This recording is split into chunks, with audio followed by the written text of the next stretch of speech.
Law enforcement is taking action against the sender of a suspicious package found in northern Arizona. Plus, Arizona Governor Jan Brewer has decided not to run for re-election.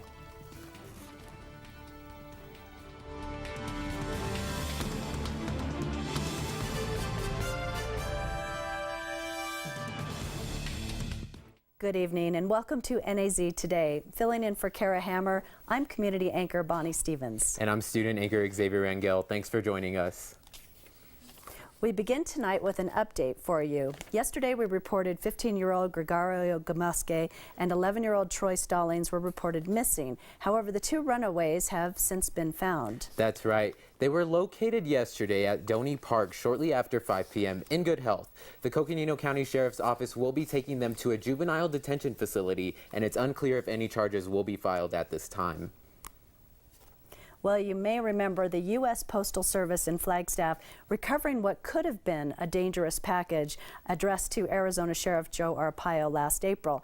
Well, authorities arrested an Oklahoma man Tuesday for allegedly mailing the package. 55-year-old Gregory Lynn Schrader was taken into custody on Thursday while the FBI and Postal Service inspectors searched his home in Jay, Oklahoma. Back in 2013, after law enforcement discovered and disabled the bomb, the FBI contacted the man whose name was on the return address, who denied sending the explosives. Now, authorities have learned the man thought his former business partner was attempting to frame him and were led to Schrader. During the search of Schrader's home, the FBI and postal officials recovered an image that closely resembles the return address of the suspicious parcel. Authorities have tracked Schrader's bank activity from last April, and evidence shows purchase from a car trip from Oklahoma to Flagstaff, along with security footage of Schrader's at gas stations along the way. Agents also interviewed a woman who said she drove with Schrader to northern Arizona and allegedly saw him place the parcel into the mailbox wearing surgical type gloves. Arizona Governor Jan Brewer has finally put an end to months of speculation about her political future today. She announced she will not be running for re-election. Brewer made the announcement today in Glendale, stating there comes a time to pass the torch of leadership. During her 5 years in office, she worked with a wide variety of legislation for the state, ranging from immigration to the recently vetoed Senate Bill 1062. Well, we all pay taxes in one way or another, and we also reap the benefits. NAZ Today's Kimberly Kraft sat down with Robert Bray to tell us how, in the case of tobacco taxes, a lot of good can come from some bad habits in today's tax tip.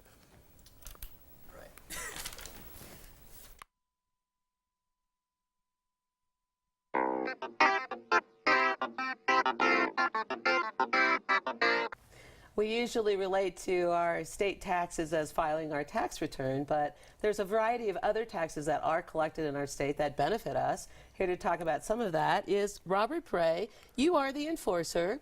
It's your job to enforce the criminal side of the tax situation. So let's talk about the tobacco tax. How much of a problem is that in Arizona? The tobacco tax is, for instance, the cigarette tax in Arizona is $2 per pack. We rank 12th in the country in the tax rate. Our surrounding states around us are less, so people bring cigarettes in from out of state that are cheaper and bring them into the state of Arizona and resell them, and that's just not right to the legitimate business owner when people do that. So how do you go about enforcing this? We conduct retail inspections at retail locations. We do approximately 3,000 of these a year, and we look for invoices and the taxation on the cigarettes and then the other tobacco products. And if we find tobacco that's not taxed, we seize it. And how much money does that amount to? And where does it go? Those are two questions. So two questions. First is we bring in about $370 million a year, and it's not one of the major income or taxes that come in like sales or income, but it is substantial. And what's unique is only part of it goes to the general fund. The rest of it goes to different funds like the Tobacco Tax and Healthcare Fund, the Drug Treatment Education Fund, Smoke-Free Arizona, Early Childhood Development. So there's some programs that this tax goes into. It's just not us collecting tax and putting it in the general fund. So the bad fuels the good. Yes, I guess that's the way you can look at it. One way you could look at it. But what do you do with the seized products? The seized product, if we cite into court or charge into court, we keep it till the case is over. If not, we take it and we destroy it. Okay, well, that's good to know, good information, and all of that, of course, will be included on our website, naztoday.com, and we are so grateful to you, Robert, for coming and sharing. Thank you. A Flagstaff man has pleaded not guilty in the strangulation death of his mother during an arraignment in Coconino County Superior Court on Monday. 18-year-old Zachariah Pine allegedly strangled his 52-year-old mother, Becky Pickering, on February 20th when, according to police reports, Pine found her not breathing and unconscious on the kitchen floor with blood around her head. This case remains ongoing, and we will keep you updated. I have worked in Tuba City for 3 years. Give more than $6.5 million in general obligation bonds to pay for the Observatory Mesa purchase. Right, voters had authorized this issuing of bonds back in 2004. Funds will also pay for the Bushmaster Park enhancements authorized in 1996. In addition, the city is contemplating refunding and reissuing $10.3 million to have a minimum 3% savings. Well, a new door opens for a principal in the Page Unified School District. Risha Vanderway will accept the title of Coconino Superintendent of Schools on Monday. Although this means her time at PUSD is closed, she is excited to exceed the expectations and meet educational priorities and needs of children around northern Arizona. I have worked in Tuba City for 3 years. I have worked in Page for 3 years. I have worked in Loop. I've worked in Cameron. I've worked for FUSD, Flagstaff Unified School District. And so I think I can bring some of the needs and concerns of the Navajo Nation and the folks that live out here in these unique environments where we have tons of programs, but they're not necessarily all focused in the same direction. So I want to bring these people together to see what can we do to support our families and our faculties and our districts. So it's going to be a lot of fun. The benefit is I've worked at most of the schools around the area, and I think, and with a lot of the people who live within those communities, and so I think I bring a little bit of I bring northern Arizona. Well, today we're celebrating the 25th anniversary of the World Wide Web. Thanks to one man's proposal, our society forever changed. NAZ Today's Monet Gunn discusses the significance of that change. On this day, 25 years ago, British computer scientist Sir Tim Berners-Lee filed a proposal to make information sharing possible over computers. This proposal would eventually stretch worldwide and become today's internet. NAZ Today spoke with John Cincioso about what the advancement of the internet means. To me, it means I don't have to lose sleep. Often, I will think of things in the middle of the night where I don't quite remember the name of an author, an actress, and I have instant access to information. The internet has grown since Berners-Lee first filed his proposal. Instead of sharing small bits of information with a few people, we can download videos, pictures, and music, all with one click of a button. Most of the time back then, we just called it the internet because we didn't have web browsers, actually. And, you didn't have the integration of text and pictures and fast music downloads and everything all at the same time. From all of us here at NAZ Today, happy birthday, Internet. We look forward to seeing how you'll change over the next 25 years. I'm Monet Gunn.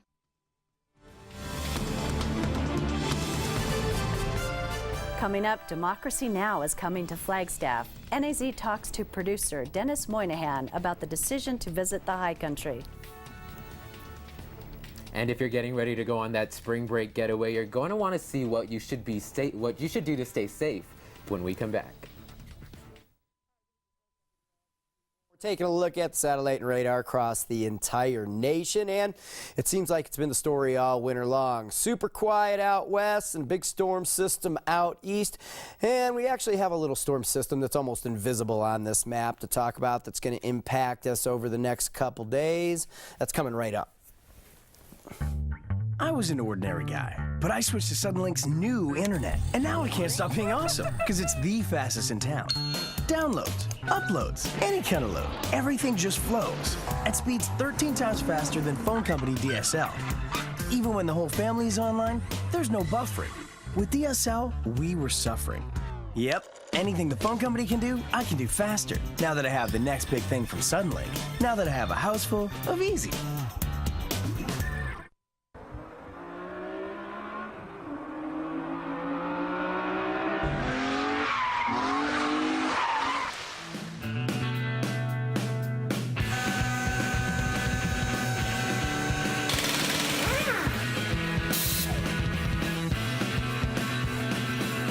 sure to tune into NAZ Today every Wednesday at 6 and 10 p.m. for the NAZ Today Car Tip of the Week. This week brought to you by Terry Markson Chevrolet Cadillac, located on Highway 66. Here's to the things that can keep us safe. Those we use all the time with hardly a thought. Those that are silently standing by to save our lives. And now, those that we carry with us everywhere we go.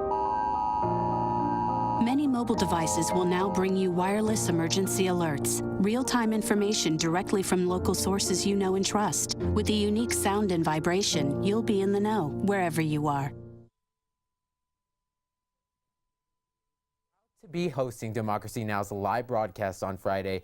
Earlier today, I sat down with Special Project Coordinator Dennis Moynihan to tell us what we can expect. As you may know, Amy Goodman and Democracy Now! Is going to come right here to the NAZ Today studio to produce their live broadcast on Friday. So right now I have with me Dennis Moynihan, who is the Special Projects Coordinator of Democracy Now! Thanks for joining us, Dennis.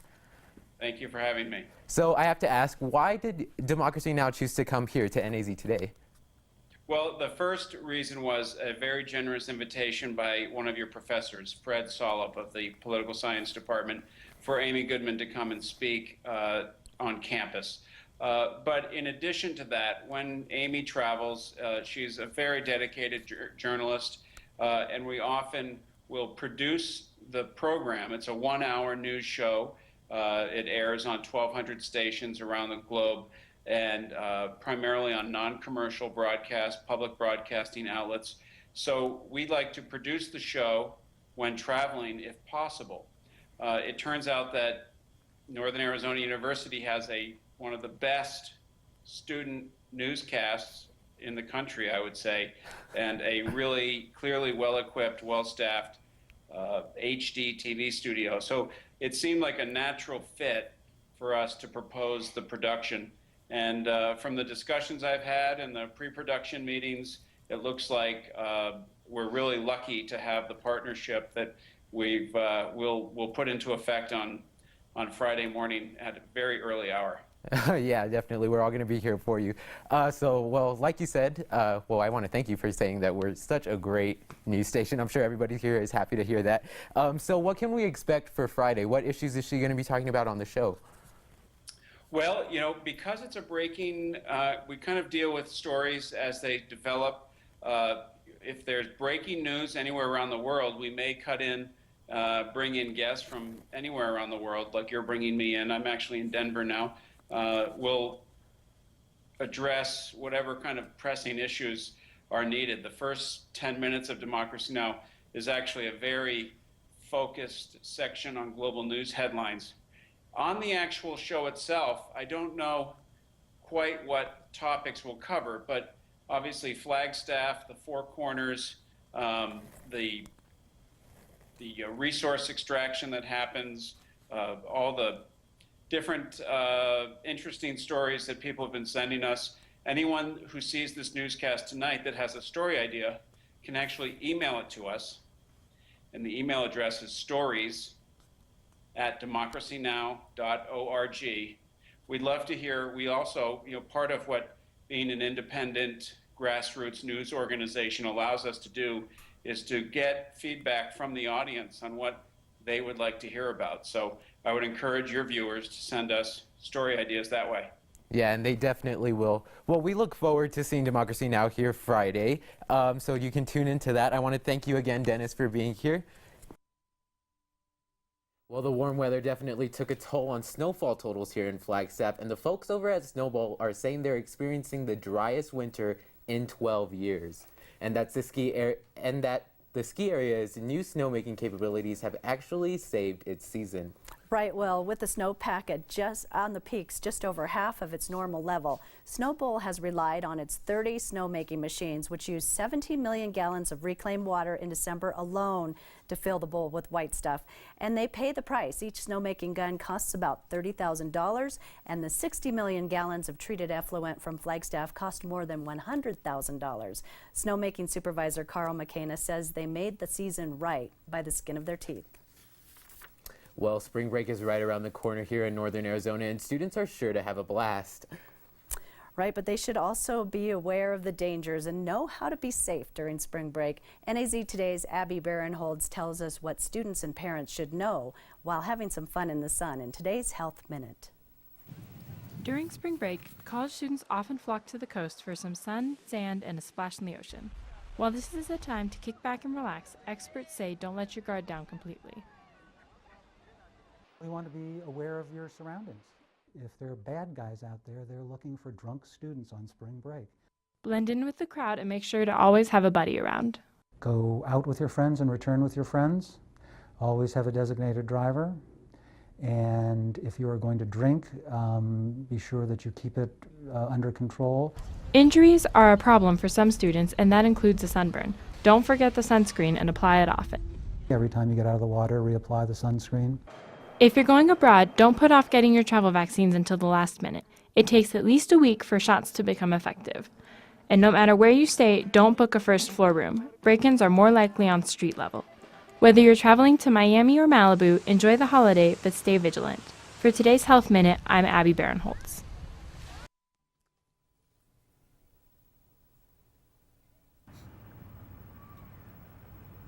We've had a lot of sunshine lately, but it's all about to change. Meteorologist Lee Bourne has your forecast coming up.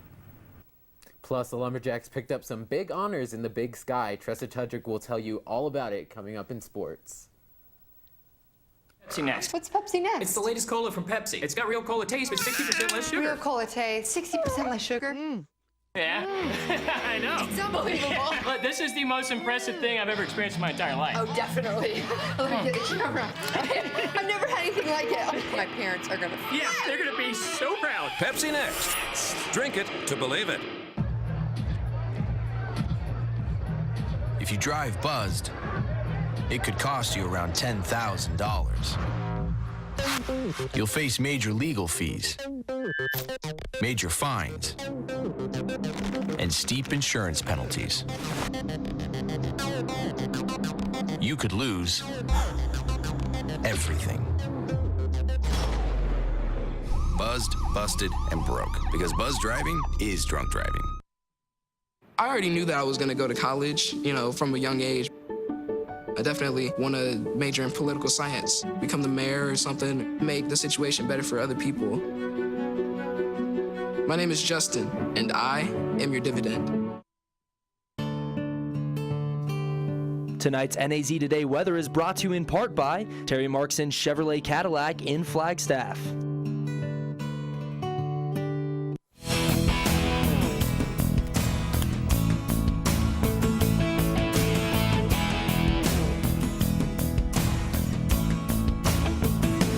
All right, we started off with a pretty windy morning. Weak cold front moved into the region. Today, high temperatures down a little bit here in Flagstaff, 57 yesterday, 51 degrees today. The wind relaxing throughout the day, and we have this little storm system setting up that we'll talk about in a minute. So our high temperature right around average for this time. You want to take a look at it nationally. We just did that a minute ago, but now we're just strictly on the satellite shot without any radar. Look how quiet it is out west, and I really kind of want to point out that the jet stream, which you can barely see going up over the map up into Canada, but then very clearly you can see it diving in right into the upper Mississippi River Valley and carving out this huge trough on the East Coast. And this is just really the way the weather pattern's been around the North America for the entire winter months. Switch it over to the satellite and the radar. Nothing happening out west, and a huge storm system moving through the Midwest and up into the east. There was another 6 inches of snow in Chicago. They're now at the third snowiest season, right around 80 inches of snow in Chicago. I was just looking at, and it's a huge blizzard up along Lake Erie and Lake Ontario. And then along the cold front, we have some severe weather breaking out right through the mid-Atlantic. There's actually a storm system for us in here somewhere that we're going to zoom in on a second. You really can't see it. I want to show you the current temperatures across the west. Very warm. Under the ridge of high pressure, very chilly. Under the trough of low pressure, 14 right now in Detroit, 16 in Buffalo, New York. Okay, here we go. We're going to zoom it in here and try to find this feeble storm system really that's setting up for us. We have this weak cold front brought in the cooler air today, and what brought the cold front is this trying to develop upper level low pressure. It's cut off from the jet stream, obviously. Remember, we just talked about the jet stream and the main storm track way up over the top, but this thing just getting trapped underneath it and just developing, and that's where you're starting to see the cloud cover bust out in central California and into the central Sierra. Over the next couple of days, this storm system is going to slowly track across Arizona tomorrow, and then by Friday it'll slowly track into eastern Arizona. It's going to bring us some scattered showers, even chance of thunderstorms, very little moisture associated with it, as you saw on the satellite. And so any type of precipitation totals, I think, are going to be under a 1/4 inch. Isolated thunderstorms through the day tomorrow, mostly cloudy. Currently 47 degrees right now, 61 in Payson and 47 at the Grand Canyon. Overnight tonight, partly cloudy as this cutoff low starts to make its way into western Arizona, forecasting 26 degrees for us on Thursday. We make our way through the day. We become mostly cloudy. I think as we get into the second half of the day, we start to see scattered showers and thunderstorms. Snow level up around 7,500 feet, but we continue with showers overnight into Friday morning, and that's where you can see snow level drop to 7,000 feet and some very light accumulation around here in Flagstaff. But the storm system, as I mentioned, is not going to be anything to write home about, that's for sure. Sedona 64 degrees, Prescott 60 on Thursday, Payson 62, Winslow 63. Any type of showers across Arizona tomorrow are mainly going to be from the Mogollon Rim northward, meaning Prescott, you don't have as good a chance of some rain showers out there as we do up north of the Mogollon Rim and into northeastern Arizona through the day on Thursday. Okay, so here's a look at the extended forecast. I think maybe showers hang into Friday morning, quickly move out from west to east through the day Friday, and warmer, sunny over the weekend, although there's another really, I don't even know what the adjective is, spring cold front that brings another windy type of event Saturday night into Sunday morning across the region. And we'll put a few showers in there for you in the forecast. In Sedona, 64 tomorrow, 67 Friday, up around 70 Saturday. Expect the wind to be on the increase through the day and particularly overnight into Sunday. Well, a little moisture, we'll take it. Yeah, whatever we can get for sure. Well, Tressa, what's heating up over in sports? What's going on with the Lumberjacks? Well, things are a bit warmer over on the sports side. I've got a lot about basketball. I'll tell you about it when we come back.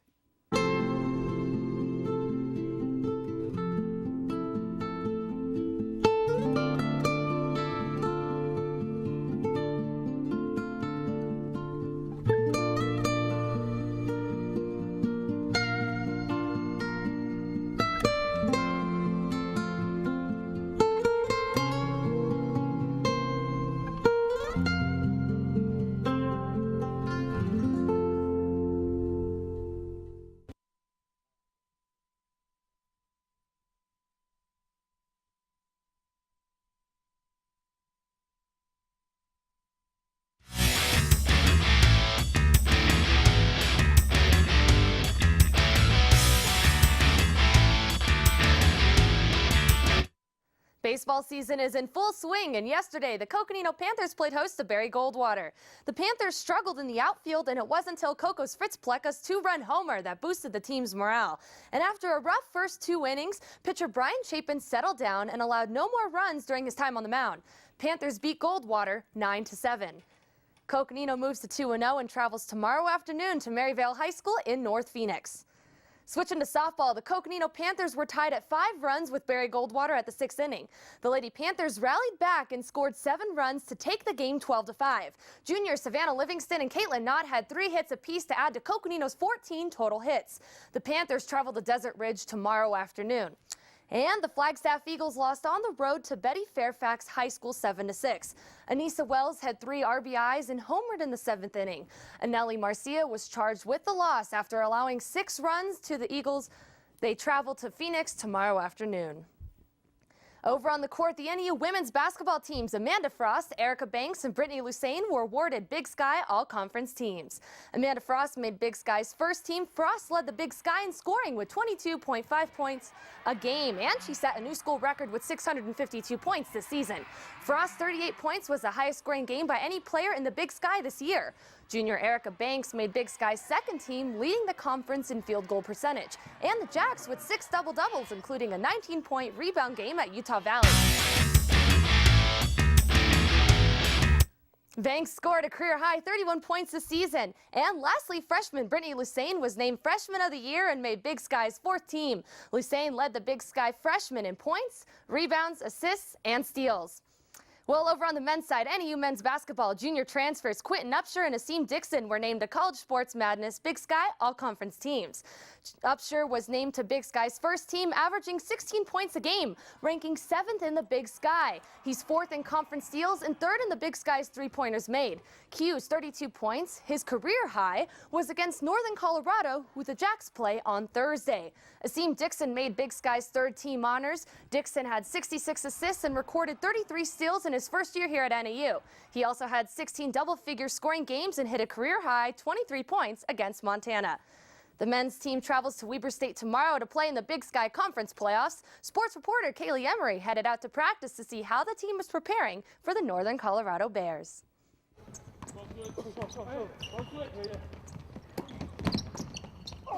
We're on a 4-game win streak right now, so we're not the same team that lost to them earlier in the year, and so we'll be ready for them, and we're going to prepare. We're confident that we're in a good place as a team and ready to go. The NAU men's basketball team has had a long and pretty tough season, but they're packing their bags and heading to Ogden, Utah to play Northern Colorado in the first round of the Big Sky playoffs. We were very underrated this year, and we didn't appreciate that, and we knew how good we were as a team, and so it's good for us to prove people wrong. It feels good. I mean, it's part of our goals every year. It's our first goal is to compete and do well in the conference. I know Dr. Hager and Dr. Campos have put a goal for all the teams in the department to finish in the top 3 in the league, and we were able to do that. So we're excited about that, but all it does is set us up for having an opportunity to reach even further goals. Getting to Utah is easy, but beating Northern Colorado might be a little bit tricky. We're playing a lot better now. I think last time we played Northern Colorado, we were probably at a low point of the year in terms of our defense and our execution. Our defense has come around. It's gotten a little bit better these last couple weeks. But they're a tough, talented team. I mean, there's a reason we lost those games. I mean, they were the better team on those 2 nights. We're going to have to come out and compete and be ready to play. Defense is definitely one of the keys. Defensive rebounding, and offense will come, but we really just focus on defensive rebounding. I think they beat us twice this year, and I think they scored well over 75 points both games, so we've got to be better defensively against them if we want to get this win on Thursday.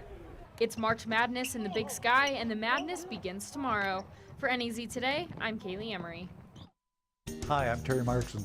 As seasons change, so does the inventory at Terry Markson Chevrolet Cadillac. But before we make room for the 2014 Cadillacs, we've still got a huge selection of brand new 2013s to choose from. Models like the powerful CTS, the ATS voted 2013 Car of the Year, the popular SRX crossover, and Cadillac's crown jewel, the Escalade. You can always count on our same relaxed, no pressure environment. Terry Markson Chevrolet Cadillac, real hometown value. Well, that's going to do it for us here tonight for NAZ Today. Thank you for joining us. For more information on any of our stories, you can just go ahead and check out naztoday.com. Have a great night.